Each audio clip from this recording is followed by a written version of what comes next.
قلتها جذبة والله الذي والله بالله يودو إلى والله نمني حالة سنتي ورا بملا أكنا ما دوي كنا تجيفتي برا بو والله أكنا ما دوي كنا تجيفتي ما بمتك أفان قدا كنا هدي قدا كنا لفقيت كنا ورا بم تسيقله والله كنا غورا كنا كا ساشرة ثايالش ساشرة سيقله هديني والله أنبري سرّا هديني سيهاكني كاو هديني سيهاكني كاو أبني يا جدا يا لاتة غورا بتقولي يا أساسي قاله أنك ولي نديني ما سافي كوي بتقول إلهي إيديني ثي كنا كني جرونا وانا أكنا تقرتي لفانجت أكنا ما سام أكنا لفانجت كذا دروبه كذا gara insha Allah kuntaala shangau kada lafar harkifte lala turtega أمبر كوام Abi silam micayon lafatti miti ucu keessattuu ni bareeddi ati sirratti laamshee yoo matakka waan ati jette hin jiru ka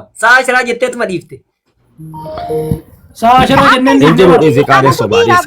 ila dhageeffadhu sabboona anatu dhiira inni dubartiidha waan ta'eef sa'aatii 10tti eeggataa jira akka dhiiraatitti haadha dubartii barsiin jechaa jirra gale kaati makamaki yaakaa sun jenne reef ati dubartii dhageeffadhu namitti sanbate safiyyamoo sanbate tikeetii muradhee galan jenne akka keetiitiin sanbate tikeetii muradhee galan jettu reef ani jazba akka Reefu maal haasa'atu? keetii akka kee doofaa jechuun bar nama osoo waa hubanne haasa'u jechuun bar ati nama kalee bar qaasimiin Amma isin ilmoo isaatiin atama. kadhadha jettee bar waa'ee albiina qaasimii dhiisi waa'ee geeteetii haasa'e sammuu keetuu hin qabdu osoo sammuu qabaattee Waa'ee waa jetta eegeeteeti. sammuu Eegeen qabdu ammaan aliimaa kun- Eegeen wanta biyyatti kakadhe fuula keetirra bareeddi dhuga bara. Obboleetso ati waa'ee geeteetii radhiifee guyyaati malee ati Intalti guyyatti dhiqaa oolti fuula kee caalaa bareeddi akkam goon.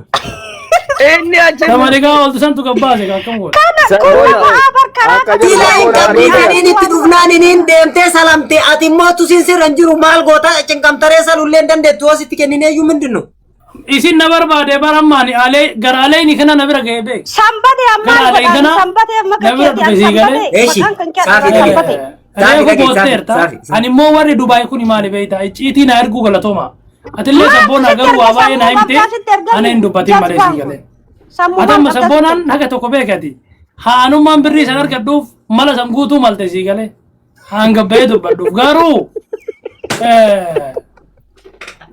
birrii sanii jedhee waan duraan kalee dalage balleessuu waan hin barbaadiniif dhiisee waan adeetti san guutuu Tiruu gooti. Waan ati Kormicha kiyya. haasoyte Namni qe'ee kanumaaf tola tiruu goote qe'een kanumaaf tolti bareeda goote. wallahi dhageeffadhu ila dhageeffadhu Yaa. saafii urga jaartii dhibabdu sansara jechu wallahi karaa irraa bate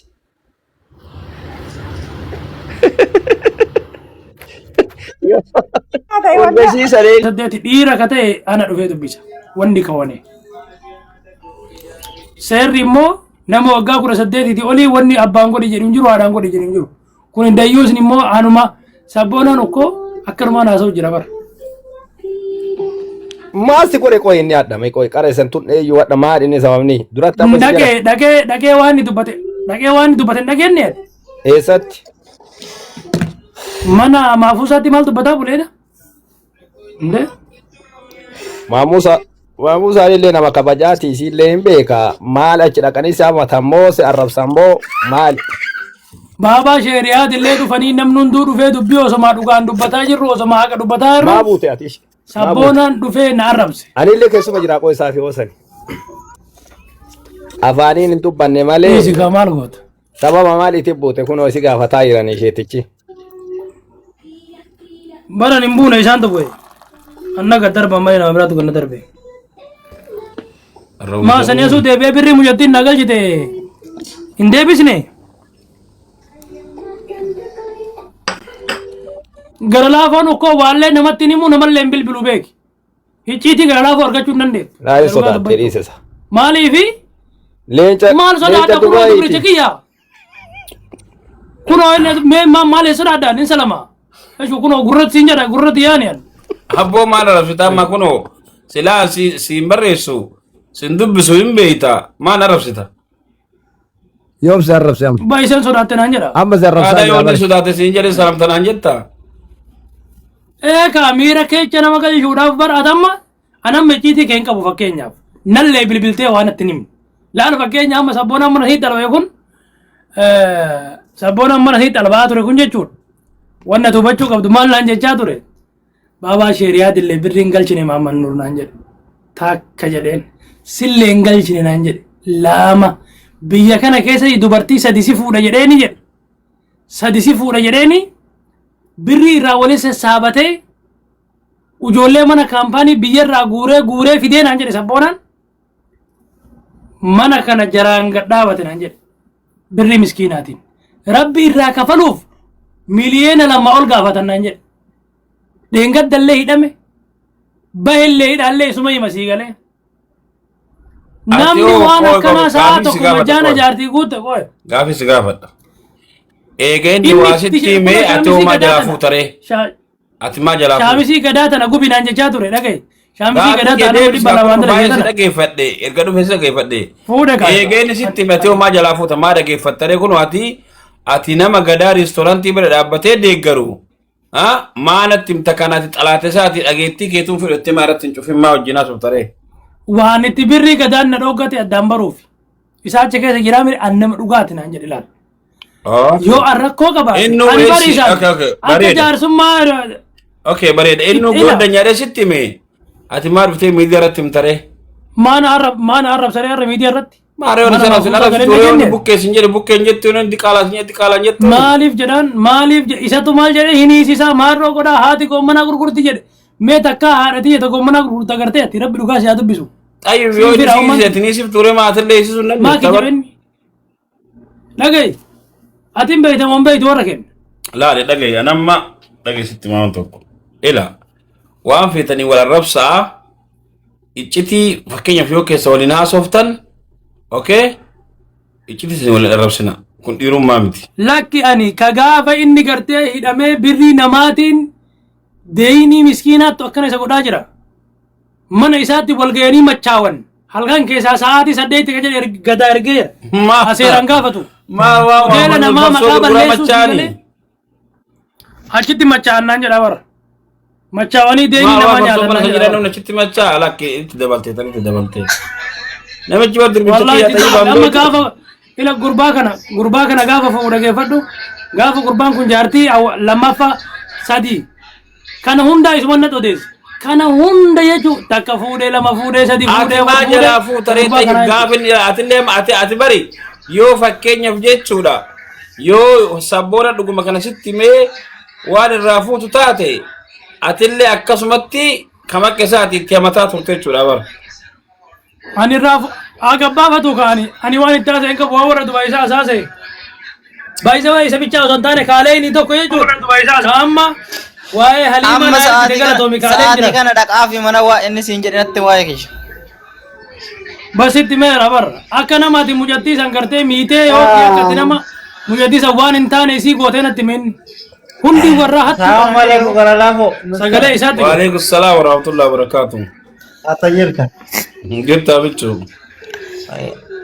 Saafi atagote dhibeen daanya rabbiiti barseesi kennin. Waa'ee kenna dhiisi. Atagote.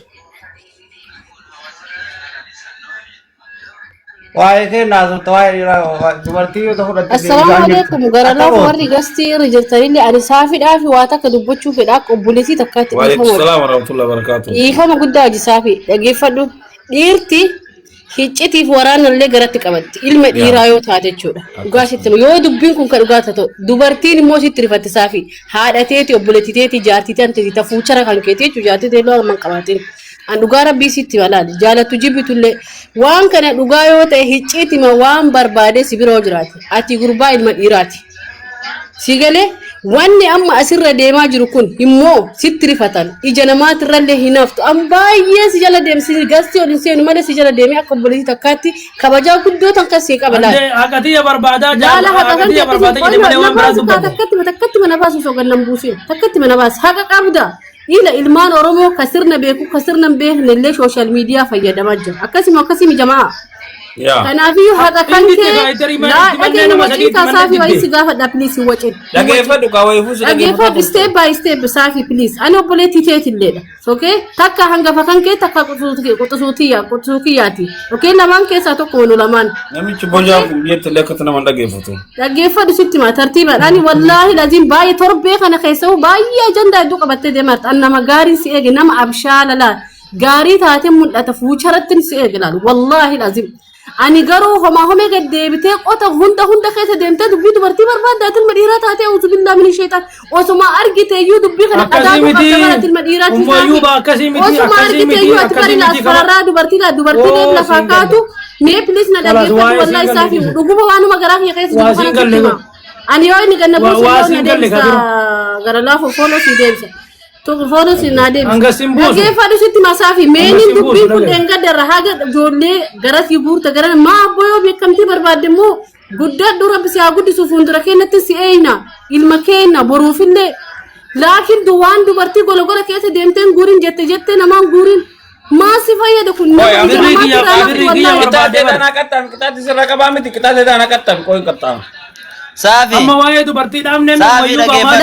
Laa waa baay'ee si dhagee amma laalu waan amma xayii barraa Saafi. kaasee ammallee Komee achirra waa takka dabalaafi. haliimarraa kaasee soo ammallee deebisee nama ajandama godhachuun deemin rabbi sodaadhu ija nama Saafi. buutaa gaariin ta'uu siifillee Saafi. jireenyi namni bar abshaala ta'i wallaahi laziimaan kana nama abshaalatiif si beekaan si galee Saafi. gorogora keessa deemte illikiin immoo waa baay'ee keessa nama galcha siifi akkanatti hin ta'u akkanatti hin deemina akkanatti miti nama gargaaruu irratti argamu nama yaada jijjiiruu irratti argamu nama waa afaan darbatarrillee deebisanii gorsuu maalinni haadha abbaa wal arrabsuun maalinni kun yaa ofii saalfanne Sabboona yoo sa'aatii adaashii ati hin boonye ilaalta. Saafi. Ergeera hunda ergeera. Saafi. ilaala Waan ati haasoyte. Eenyu nama booddee. Saafi. Gara laafuu dhageeffadhu saafi. Namichi gurraan dhaga waasayi. Haadha qabdaame. Abbaa waa'ee haadha qabdaa waa'ee dubartii jira. Dhageeffadhu gaawaas gaafataara jedhe. Kabajaa namatti godheetiin hin jennan as teettee. Isaa maal godhaa albaatii sii gare. Yoo na birrii qiimii birrii as dura sanii walitti kaatan saa galcheesi. La Ankadaa birrii sii galchu. maal qabaa na galche daadha. Wajjira gasii yoo seene birrii sii Taafi galchu. nama kamiyyuu haa ta'u garuu iyyuu dura ajandaa ka jammar eenyullee akka ta'e hin beeku ani kaleessa galgala illee isin jala ture yoo makamuu haa ta'u saafi yoo dhugaa haqa qabaatte namatti keessa dhaqiitii Sila abboo ati ajaan eelame ummayyuu baasi kabaja. Obboleettii ta'an gafaatiin. haya Dhaga'i. Dubbiin kun akka itti keessatti haa'imu. haya mee awwala shartaa Jaarsummaa- salama laakiin homaa ittiin makin soba ittiin makin dubbii dhugaa Ayyee. afaan keetiif guyyaa Yoo si sobe rabbiin nan dhiibne Ganama obboleettii rabbiitu ta'an na gafaatiin. dhaggeeffatu, rabbiin ganamni nan Dabalin okkeetti dabaluun haraama. wallahi waa'uma dhugaa Rabbiin takka nan laadha ani dhiibne garuu siin saafi akkamitti si beeksi fakkaata nama istiranyaa jechuudha nama xibqitti si eegaa ture. Anan mallee sanuma. Laa nama Nama sanii miti malleessanuma. maal akkana illa bar osoo har'a asbaati sanii. yoo irra loltee jechuudha waan dubartii ta'e nama dubartii tabaale tana kulli nama kabachiisuu danda'u ta'uudha qabda Abbaa ummayyuu ol baa baatee ummayyuu baa raafuu ilma qabdaa ilma qabdaa bor ilma keetitti hin faradin. Awuzu Waan billahi dubbatinaa laa ila wallaahi billaahi an jechuun nama tokkicha cubbuu irraan kaawwan. Nama tokko. haya cubbuu Inka ta'e kattaa amma sabboona waan Dubbii akka kana gamata natti- gasa jinaasaa inka kattaa. Quraana rabbii qabadhee akkanatti mee inni qabatee akkatu. Eessi Mee ol tayyib. baasii quraana rabbii, Nama akka aboo rabbii dhiira sodaadhu. xixiqqii taa'ee sojjaasee tokko ati akkamitti baatee citaa Dhaga'i baasu na ta'e akkas ta'e. gube na gube maali jedhe Taadaan kun maal jedhe ol ba'ee arrabsitu waan biroo jettuun fakkeessitee waan meeqa ndayyoo nama aarsuu barbaadu waan namni hin qabne meeqa fakkeessee raama. Masaluun barbaada. gara laafoo maa inni beektaa laal keessanitti dhufanii jechuudha dubbii keessa dhufanii nama dubbisanii ila dubbii kun akkana dubbii keessanitti dhufanii yoo sabboona ani nama qalxaaffattiin beekamoo nama yaayyaa'attiin beeku laal sabboona ani keezii isaa inni nan beeku anatu isa beeka tartiibatti laal sabboona nama yaayyaa'a miti nama xibqiidha laal nama qalxaafaadha ka dalagatutti isa beekaan Namni keenya as keessa nama tokko dhawee jiraate garuu namni namni dalagaa ture Suudaanitti hin beekaa. nama Oromooti siirii dalagaan turre maali hojiin isaa La hawla wala quwwata illa billah. Dhaggeeffadhu mee Abboo sirri maal dalaga gurbaa wajji turre maa maqaa nama balleessitu astagfirullah. Mee rabbi sodaadhu saafii wallahi namni si balleessaati namni afaan nama Allahu aalam jedhi kille yoo haasoftu Allahu aalam Allahu waan jenne dhaggeeffadhu. Suudaan irraa guuree olii gadi deemu malee wannaa keessa biyya Saafii Suudaanii dhaggeeffadhu arguu fi gurra kan keetiin arguu fi dhagahuun amanuudha beekta. Gurra kan keessa galee ijatan teetiin tashakkiin qabneen gaafa waa argite ati dhibbaan dhibbatti 100% jechuudha. Kalaas shuurii wanti sun waan jecha namaa gocha namaa yookaan immoo handaara nama fiddee maqaan balleessi. Dhuga jiru Maa buute. amma walaa dhageenyu Ayyuub si kabaja haya si kabaja amma takka awwala irraa sitti muu seeta si dhaggeeffadhamee dubbadhu mee dubbinu dhugaa tokkitti. Oi takkitti anjaarsummaa dubbadhe gara laafoo erga nagalchite aboo gurbaa kana biraa baana qoy sitti madha awwalati inni haqa